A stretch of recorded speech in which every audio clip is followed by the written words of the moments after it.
맞지마니까야 함께 보고 있습니다. 앞에 봤던 건 들숨, 날숨, 주의 집중 경이었고요.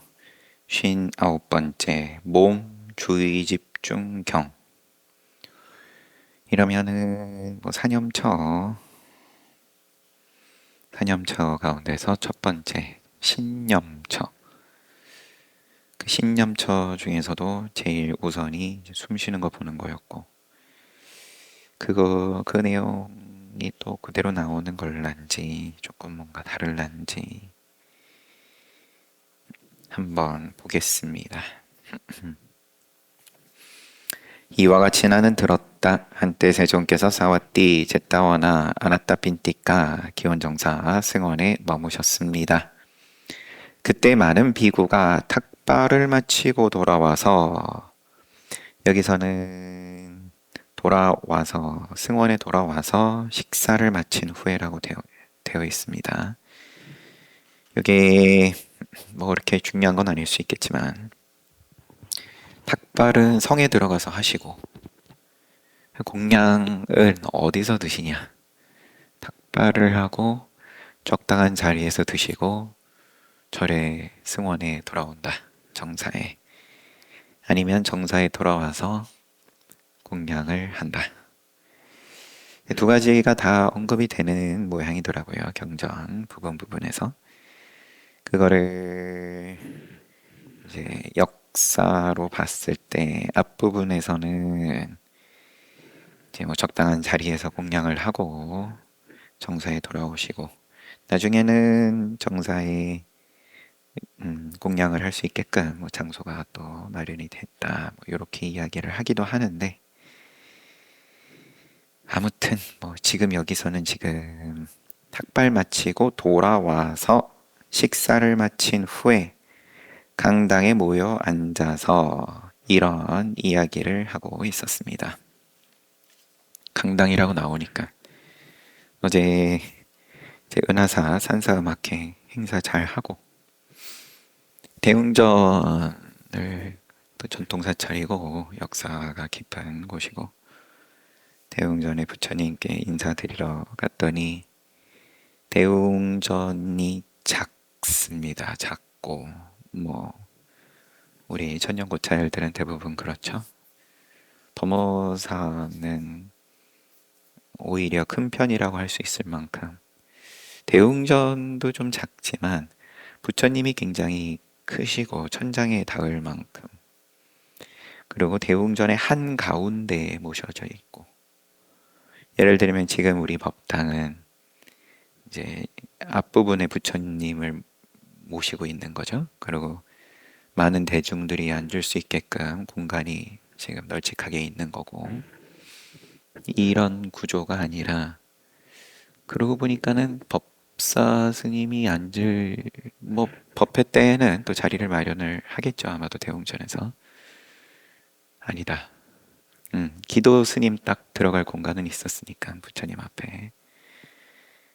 그러니까는 집을 거의 가득 채우는 거예요. 부처님께서. 그러고 그 주위에 딱 뒤에도 마찬가지고, 그래서 방석을 뒤쪽에다 보관하고 사람들 신도님들께서 이 뒤에서 방석을 가지고 앞에 와서 부처님께 참배드리고, 집 주인인 거예요. 정말 말 그대로 집의 한가운데에 앉아 계시는 거죠. 그러고 이제 앞에 마당이 있고 건너편에 설법전이 있고, 그래서 이제 대웅전과 이런 법당의 이제 차이인 거죠. 한마디로 대웅전은 대웅 사시는 머무시는 전각인 거고, 말 그대로. 이런 법당은 그렇게 부처님도 모시고 그 다음에 설법전 두 개를 합쳐놓은 구조인 거고, 대중 포교당은.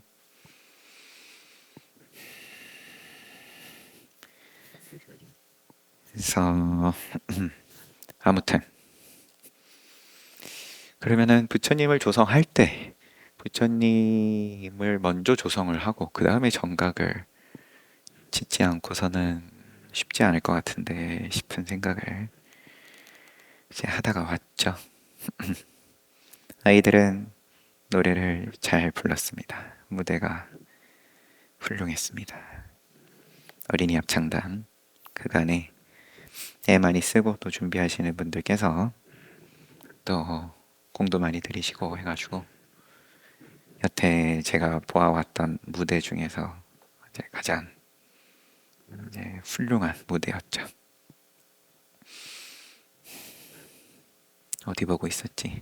강당 얘기하다가 강당에 모여 앉아서 이런 이야기를 하고 있었습니다. 많은 비구들이 공양 마치고 놀랍습니다. 존자여 희유합니다. 존자여 아시고 보시는 아라한이시며 등정각이신 세존께서는 몸에 대한 비구들끼리 부처님 찬탄하면서 몸에 대한 주의 집중을 꾸준히 수습할 때 커다란 과보와 이익이 있다고 하십니다. 그런데 그 비구들의 대화는 도중에 중단되었습니다. 왜냐하면 저녁에 세존께서 좌선에서 일어나 강당으로 와서 마련된 자리에 앉으셨기 때문이다. 저녁인데 여하튼 얘기가 길어졌든 탁발라 갔다 오면 이제 적지 않은 시간이 걸렸겠죠. 하루에 왔다 갔다 할 수 있는 거리 정도의 정사를 짓고 성을 의지하면서 마을 도시를 의지하면서 그러면 시간이 많이 걸리는 거니까 왔다 갔다 탁발하고 저녁에 부처님께서 강당에 오셨습니다. 비구들에게 지금 모여 앉아서 어떤 이야기를 하고 있었는가? 그대들이 도중에 중단한 이야기는 무엇인가? 항상 구조가 이렇습니다. 확인을 부처님께서 먼저 하시고 세존이시여 저희는 탁발을 마치고 돌아와서 식사를 마친 후에 강당에 모여 앉아서 놀랍습니다. 존자여 희유합니다. 존자여 아시고 보시는 아라한이시며 등정각이신 세존께서는 몸에 대한 주의 집중을 꾸준히 수습할 때 커다란 과보와 이익이 있다고 하십니다라고 이야기했습니다. 세존이시여 저희가 세존께서 오시자 도중에 중단한 이야기가 이것입니다. 비구들이여 그렇다면 몸에 대한 주의 집중, 사띠 내지는 정념 주의 집중은 어떻게 수습하는가? 부처님께서 물으세요. 너희들 그러면은 내 이야기 잘 알고 찬탄하는 중이야? 이런 느낌일 수도 있죠. 그리고 꾸준하게 수습하며 어떤 커다란 과보와 이익이 있는가? 부처님께서 물으시는 거고. 당신께서 설하신 법이지만 이제 아무리 봐도 그럼 너네 얼마나 잘 하고 있어? 점검하시는 질문이고요. 비구들이여 비구는 숲이나 나무 아래나 한적한 곳에 가서 가부좌하고 앉아 몸을 똑바로 세우고 정신을 바짝 차려 주의 집중을 한다.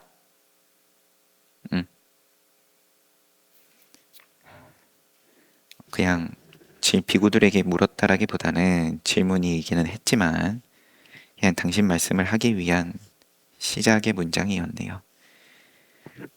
부처님께서 쭉 말씀하십니다. 몸에 대한 주의 집중은 어떻게 수습하고 그 과보와 이익에 대해서. 비구들이여 비구는 숲이나 나무 아래나 한적한 곳에 가서 가부좌하고 앉아서 몸을 똑바로 세우고 정신을 바짝 차려서 주의 집중을 한다오. 항상 설명은 이런데 서서 한다 이런 말씀도 없고 누워서 한다도 없고 가부좌하고 앉아서 한다예요. 그는 주의 집중하고 내쉬고 주의 집중하여 들이쉰다. 길게 내쉬면서 나는 길게 내쉰다. 또 들이쉰다. 알아차리고 짧게도 알아차리고 그 다음은 그저께도 봤지만 온몸을 느끼면서 들이쉬겠다라고 학습하고 들이쉬고 내쉬고 신행을 고요히 가라앉히면서 들이쉬겠다 내쉬겠다 학습하고 이게 과보와 이익인 거고요. 온몸을 느낄 수 있게 되고 신행을 고요히 가라앉힐 수 있고 여기까지만 말씀하시면서 그가 이렇게 게으름 피우지 않고 열심히 정진하며 살아갈 때 몸에 대한 세속적인 기억과 열망들이 버려진다. 세속적인 기억과 열망들. 습관을 말하는 거겠죠. 기억은. 잊어버린다. 이런 의미는 아닐 테고, 바보가 된다. 이런 거는 당연히 아닐 테고요. 몸에 남아있는 좋고 나쁜 이런저런 습관들, 열망들이 버려지고 그것들이 버려짐으로써 안으로 마음이 멈추고 안정되고 통일되고 집중된다. 비구들이여 이와 같이 비구는 몸에 대한 주의 집중을 수습한다. 비구들이여 다음으로 비구는 갈 때는 나는 가고 있다 알아차리고 서 있을 때는 서 있다 알아차리고 앉아 있을 때 누워 있을 때 다 알아차린다. 몸이 취한 자세를 그대로 알아차린다. 그가 이렇게 게으름 피우지 않고 열심히 정진하며 살아갈 때 똑같이 몸에 대한 세속적인 기억과 열망들이 버려지고 그럼으로써 안으로 마음이 멈추고 안정되고 통일되고 집중된다. 오. 이와 같이 비구는 몸에 대한 주의 집중을 수습한다. 오. 게으름 피우지 않고 열심히 정진하며 살아갈 때 살아간다라는 거는 어디 뭐였죠? 열심히 정진하며 살아갈 때 정념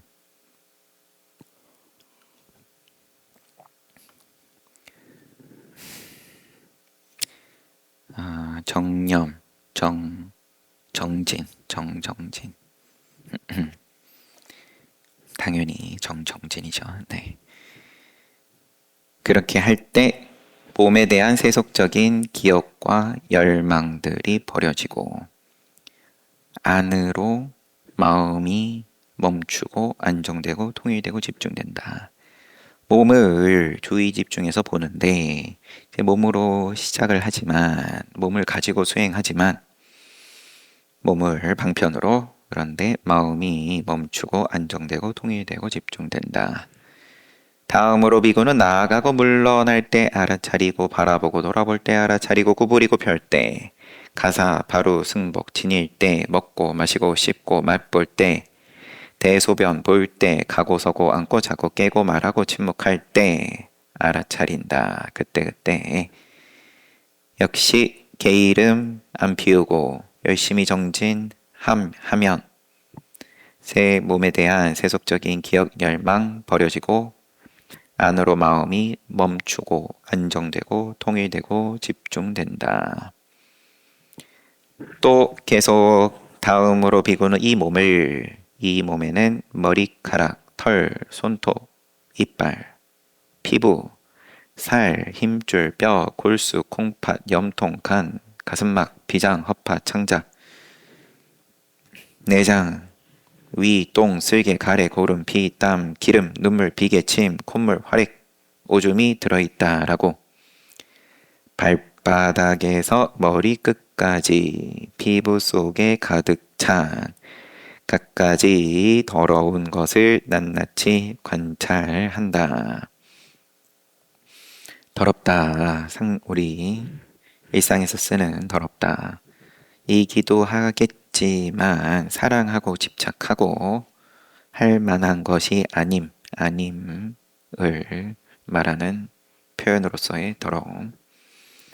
비구들이여 비유하면 갖가지 곡물들 즉 쌀, 벼, 녹두, 콩, 참깨, 기장으로 가득 찬 양쪽이 터진 자루를 안목 있는 사람이 풀어놓고 요거는 쌀, 요거는 벼, 이거는 녹도, 이것은 콩, 이건 참깨, 이건 기장.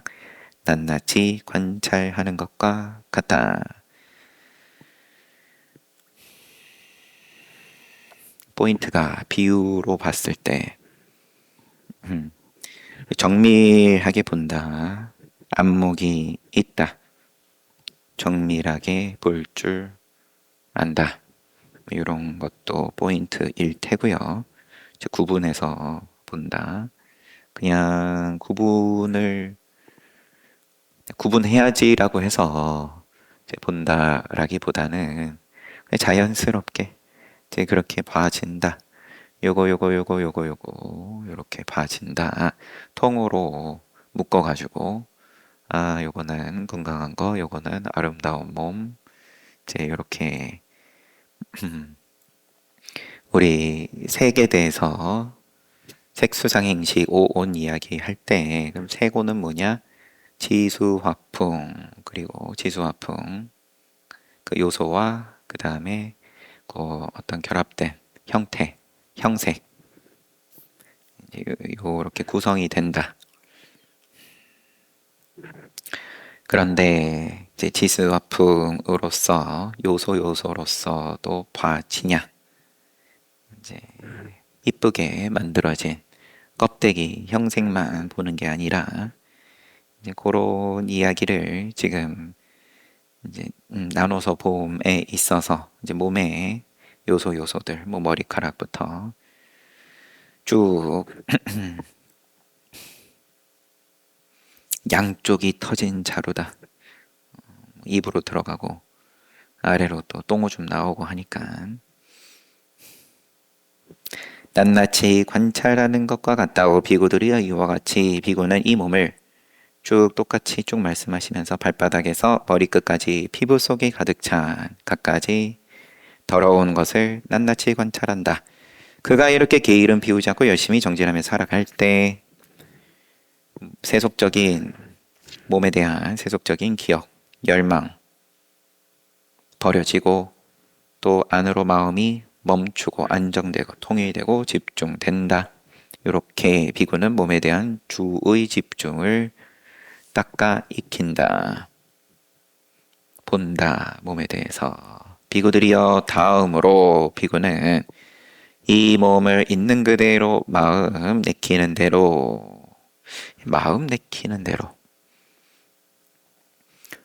보아지는 대로 그 정도로 우선 보고요.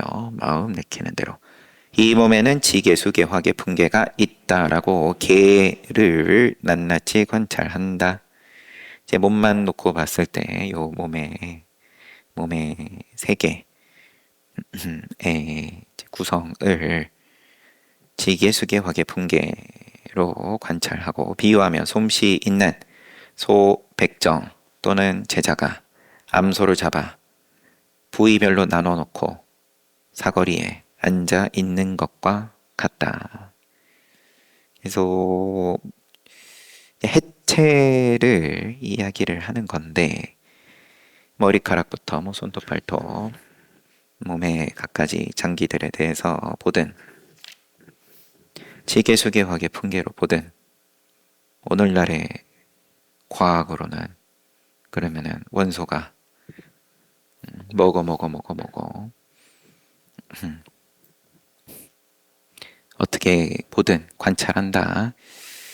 이게 이렇게 해체해서도 봐지냐? 해체해서도 봐지냐?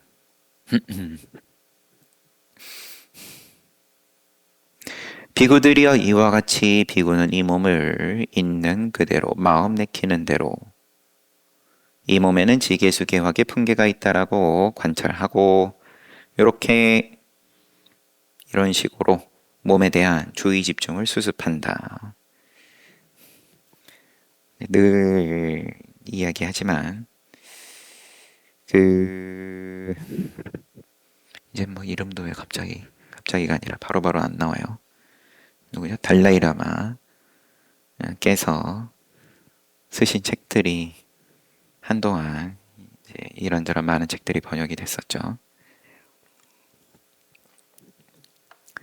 옆에 앉아 있는 어떤 또 누군가 물었겠죠. 거사가 비행기를 타고 다니는데 옆에 앉아 있는 사람이 너무 너무 미웠다. 가물가물해서 왜 미웠는지에 대해서는 뭐 이유가 뭐였든 간에 거기에 대해서 이 달라이라마 이 말씀 그대로 부처님 말씀 빌려서 하시는 거죠. 그러면은 그 사람이 미운데 옆에 앉아 있는 사람이 그러면은 이거를 이런 식으로 해체를 시켜 나가면서 그냥 손톱 하나까지도 밉드냐 이렇게 한 손톱은 그 옆에 앉아 있는 사람의 손톱은 제가 밉지 않았습니다. 뭐 이런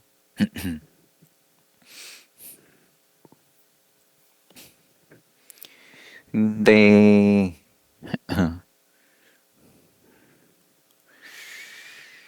이게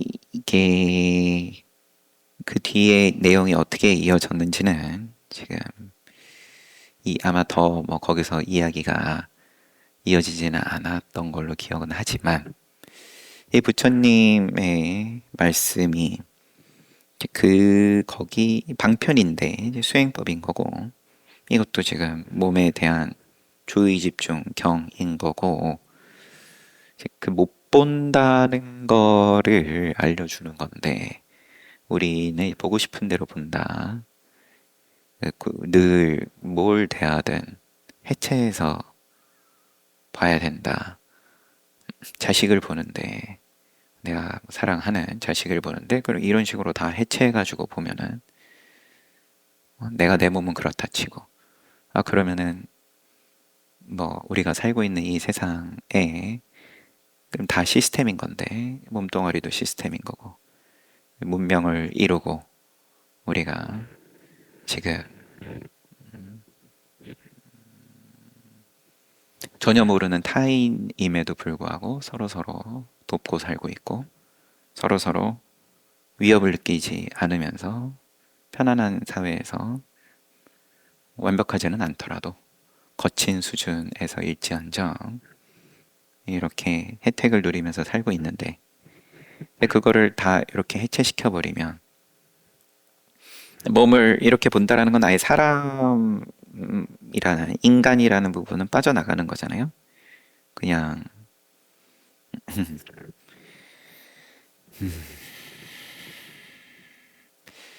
이제 모든 걸 다 그렇게 봐버리면은 해체해가지고 그러라고 지금 이제 그게 수행의 끝이다.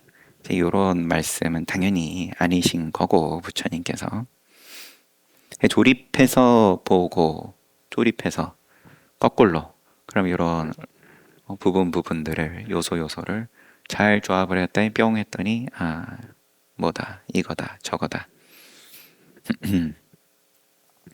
아름답다 사랑스럽다 등등 물론 또 부정적인 쪽으로도 조립이 되겠지만 원수도 조립되고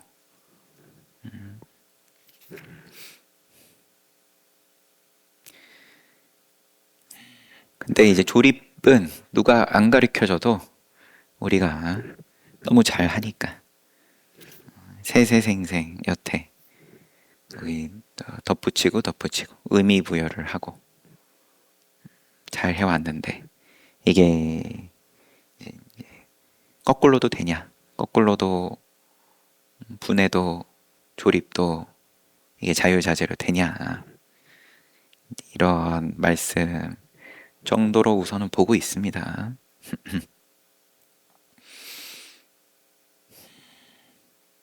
어디 보고 있었지? 비구들이여 다음으로 그 다음 단계 잠깐 정리하면 숨 쉬는 말씀 1단계 2단계 내가 몸이 서고 앉고 눕고 취한 자세 이제 거기서 한 걸음 더 나아가면은 이런저런 활동 옷 입고 밥 먹고 등등 이런 거 할 때 계속 알아차리냐 네 번째는 이제 몸에 이런저런 부위들을 부분들을 해체해가지고 봐지냐, 주의 집중되냐. 그 다음에는 지계수계화의 풍계로서 봐지냐. 그 다음으로 비구는 하루나 이틀이나 사흘이 지나서 부풀어 오르고 부정관 말씀하시네요.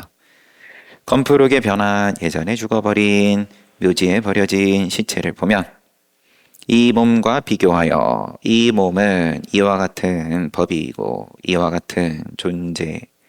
같이 존재하며 이 몸과 비교하여 이런 것에 지나지 않는다라고 생각한다. 이제 몸은 이렇다. 그가 이렇게 게으름 피우지 않고 열심히 정진하고 주의 집중한다. 몸에 대한 주의 집중을 수습한다. 그 다음 단계는 또 시체가 그 다음에는 버려진 시체가 까마귀, 독수리, 개, 늑대가 파먹고 이런 것에 대해서 주의 집중 수습하고 그 다음은 붉은 살점 붙어있는 해골, 힘줄 결합하고 있는 묘지에 버려진 시체. 그래서 또 뼈를 부분별로 말씀하시면서 이와 같이 몸에 대한 주의 집중 수습. 뼈 조각이 이제 가루가 됩니다. 그 다음 단계는 이와 같이 주의 집중 수습. 그 다음 이제 몸은 이제 가루가 될 때까지 완전히 다 주의 집중했습니다. 다음으로 비구는 감각적 쾌락을 멀리하고 불선법을 멀리하여 사유가 있고 숙고가 있는 멀리함에서 생긴 즐거움과 행복이 있는 초선 성취.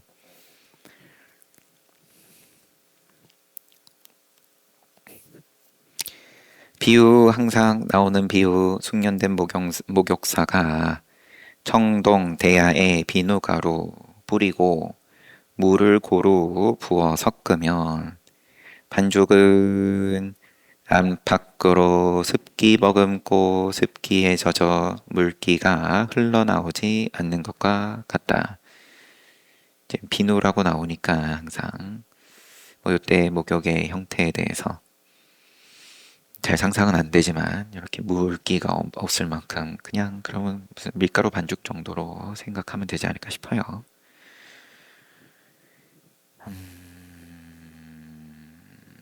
비유가 더 어려워요. 그래서 당연히 그 다음 제2선 말씀하시고 사유와 숙고를 억제하여 내적으로 조용해진 마음이 집중돼 사유와 숙고가 없는 삼매에서 생긴 즐거움과 행복이 있는 제2선 비유는 넘어가겠습니다. 세 번째 다음으로 비구는 희열이 사라지고 평정한 주의 집중과 알아차림을 하며 지낸다. 정념정지.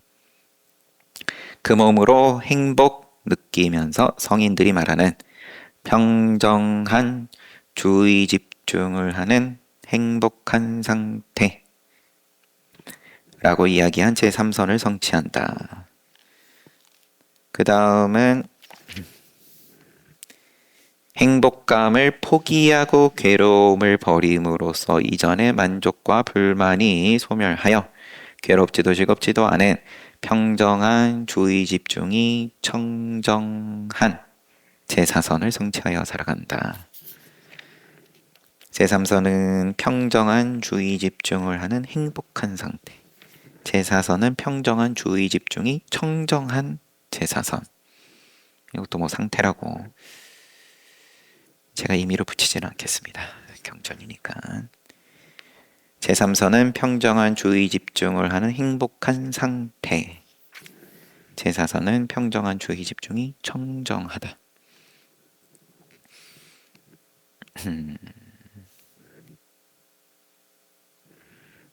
이렇게 몸에 대한 주의 집중을 수습한다. 제4선까지가 끝이겠죠 아마. 비구들이여 누구나 몸에 대한 주의 집중을 꾸준하게 수습하는 사람의 내면에는 명지에 도움이 되는 모든 선법이 있게 된다. 명지에 도움이 되는 모든 선법. 착할선자지만 깨달음에 도움이 되는 모든 선법이 몸에 대한 주의 집중만으로도 가능하다. 비유하면 누구든 마음으로 큰 바다를 생각하는 사람의 내면에는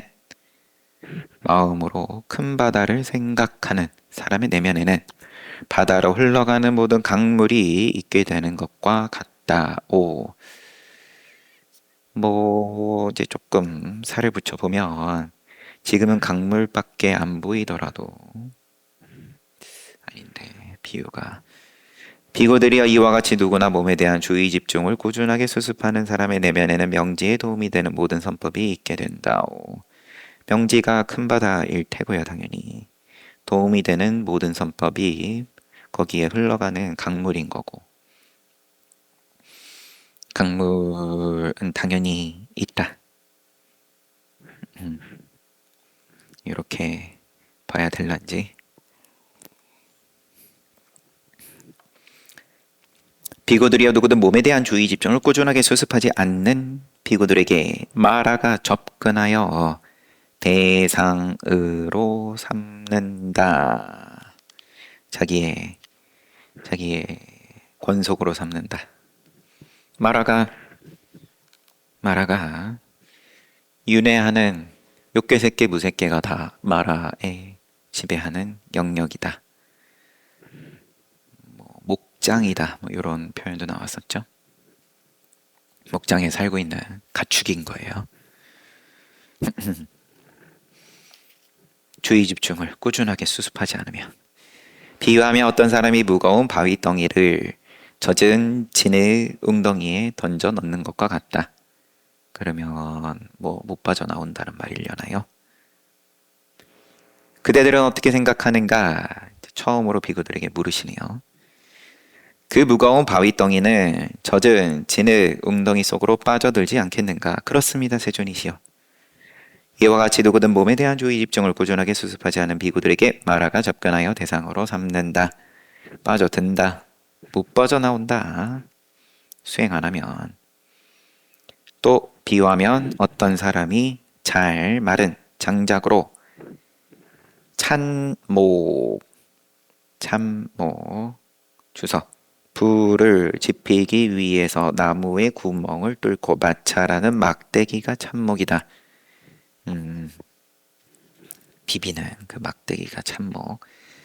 잘 마른 장작으로 참목을 가지고 와서 잘 마른 장작으로 장작으로 참목을 만들어서 나는 불을 피워야겠다, 나는 불빛을 밝혀야겠다라고 하는 것과 같다. 비고들이여 그대들은 어떻게 생각하는가? 그 사람은 그 참목으로 불 피우고 불빛을 밝힐 수 있지 않겠는가? 그렇습니다, 세존이시여. 이와 같이 누구든 몸에 대한 주의 집중을 꾸준하게 수습하지 않는 비고들에게 마라가 접근하여 대상으로 삼는다. 불 붙이면 불 잘 붙고 진흙 웅덩이에 바위 던진 것처럼 빠져들고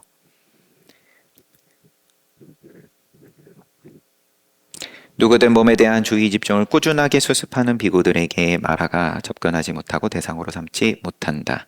비유하면 가벼운 실타래를 전체가 단단한 나무로 만들어진 문에 던지는 것과 같다. 가벼운 실타래가 단단한 나무로 만들어진 문 안으로 들어갈 수 있겠는가? 아닙니다. 주의 집중, 몸에 대한 주의 집중을 꾸준하게 하는 것은 단단한 나무와 같다. 마라의 접근은 가벼운 실타래와 같다. 그런 말씀이실 테고. 또 비유하며 어떤 사람이 습기에 젖어 있는 장작으로 참목을 가지고 와서 불 피워야겠다 하는 것과 같다.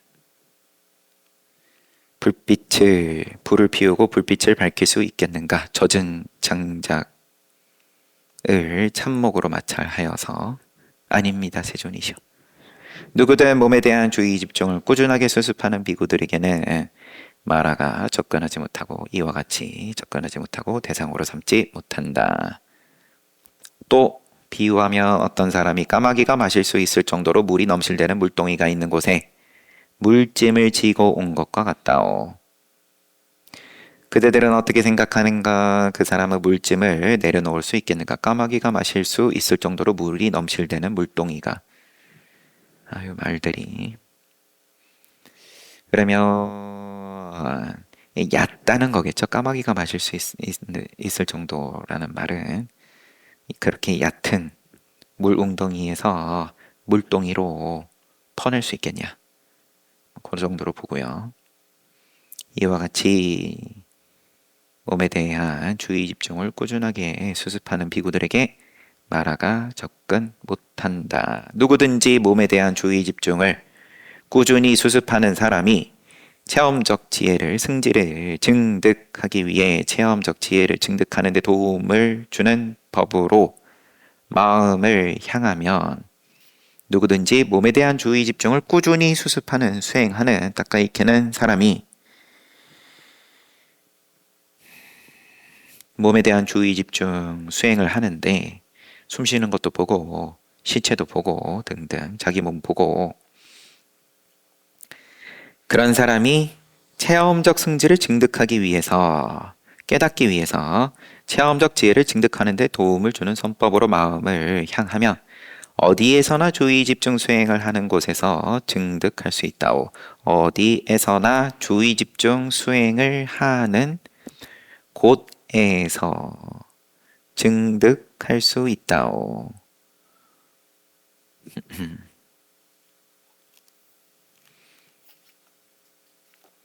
체험적 지혜를 증득하기 위해 체험적 지혜를 증득하는데 도움을 주는 법으로 마음을 향하면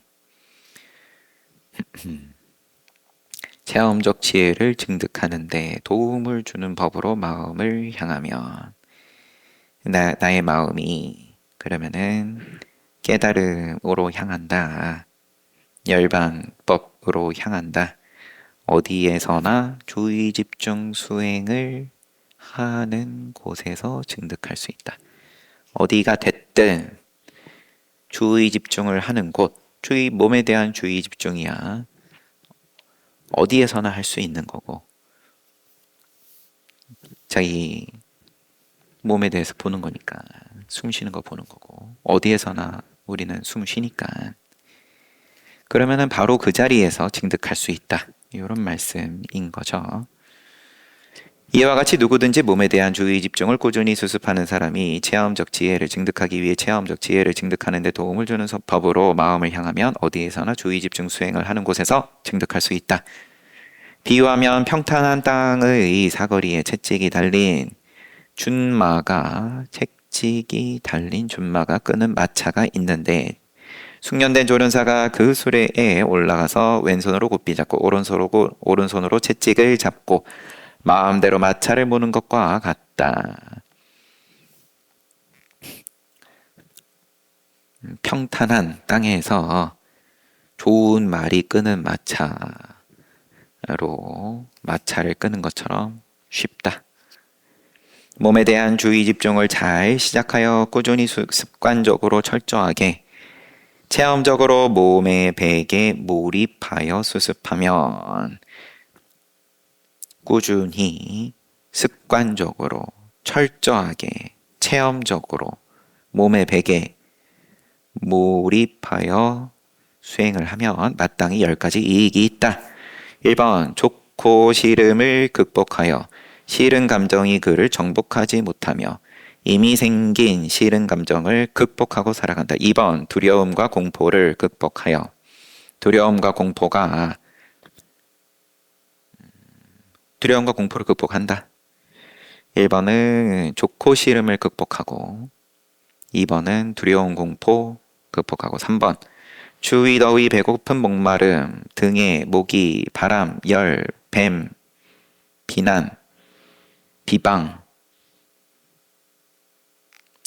또 격렬하고 신랄하고 불쾌한 죽을 지경의 신체적인 고통의 느낌을 참아낸다. 4번.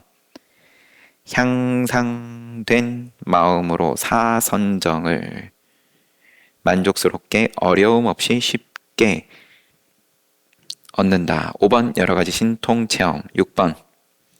천이통. 7번. 타심통. 8번. 숙명통. 9번. 천안통. 10번. 무루지, 누진통.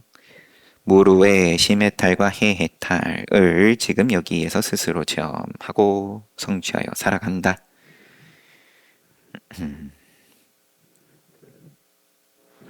여러 가지 신통을 체험한다. 이게 신족통 말하는 거겠죠. 하늘을 날고 땅속에 들어가고 등등. 그렇게 함으로써 이제 6통 5, 6, 7, 8, 9, 10 6개. 끝에 3개는 부처님께서 성도하실 때에도 얻으셨던 숙명통, 천안통, 그리고 누진통 이렇게 3명.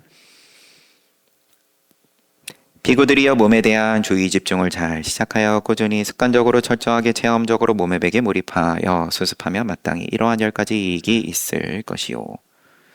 이것이 세존께서 하신 말씀입니다. 비구들은 세존의 말씀에 만족하고 기뻐했습니다. 삼명육통 그 6개 앞에 4개는 좋고 싫음 극복하고 두려움과 공포 극복하고 추위 더위부터 쭉 몸의 고통 극복하고 4번은 사선정 쉽게 얻고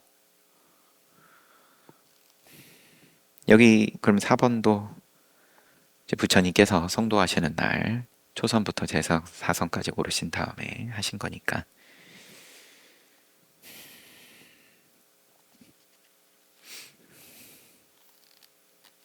경 이렇게 끝났습니다. 시간도 딱 다 됐는데 앞에 살펴보고 싶지만 시간을 잘 지키는 선업을 짓도록 하겠습니다. 쉬었다가 정진합시다.